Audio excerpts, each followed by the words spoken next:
dadweynaha ku dhaqan magaalada Wajale ayaa walaac ka muujiyay qashin buuxdhaafay xaafadaha suuqyada iyo toga u dhaxeeya labada daamood ee ay Wajale ka kooban tahay. Arrintani ayaa waxa ay ku dhaliileen maamulka magaalada Wajale oo ay sheegeen in aanay hoos u deyin qashinka buuxdhaafay suuqyada Wajale. Tani intii uu la wareegay gacan ku haynta magaaladaasi waxayna ugu baaqeen si degdeg ah wax uga qabtaan khatarta caafimaad ee ka dhalan karta qashinkaasi. isla markaana aanay ka dhaga adeegin codsiyada bulshada ku dhaqan magaaladaasi uga imanaya. wallahi caafimaad darro laga qaadaya si sax ah caafimaad darro looga qaadaya waxaan u baahantahay wax laga qabto maamul hoose ku sareeyo ku dhaxaba gibiyahanba magaalada qashin baa hariyay in laga qabtaana waa wax sax ku ah maan ragniyo wax la xariyaan ugu laakiin kullee imika ma dhax suuqa wada arkayday sida waqti meesho in qashin buuxdhaafiyay ka daqalan baa leeyahay Wajale uma baahna markaa wax si liita oo marwalba indhaha way qabtaan in la nadiifiyana wax sax ah waa simantii wixii oo dhan anaga nagu soo dhacaya maalin walba anaga ka shaqeynaa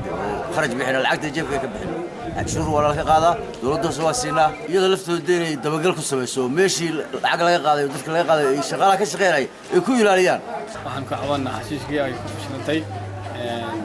dawladda hoose ka wakiilay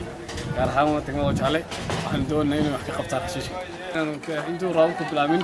in wax laga qabto anaguna ka adeerkisan xishaashkii balaayada dhaxtaan sikada naga soo jeeday inta isku jirna wada aragtaan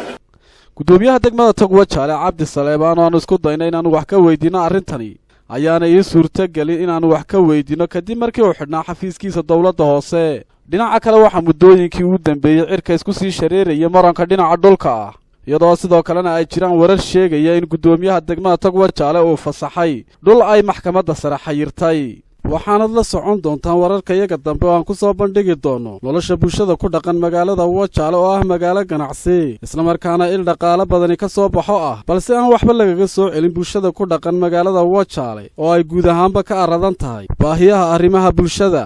Mukhtaar Nuux Ibraahim Home Cable TV magaalada Wajale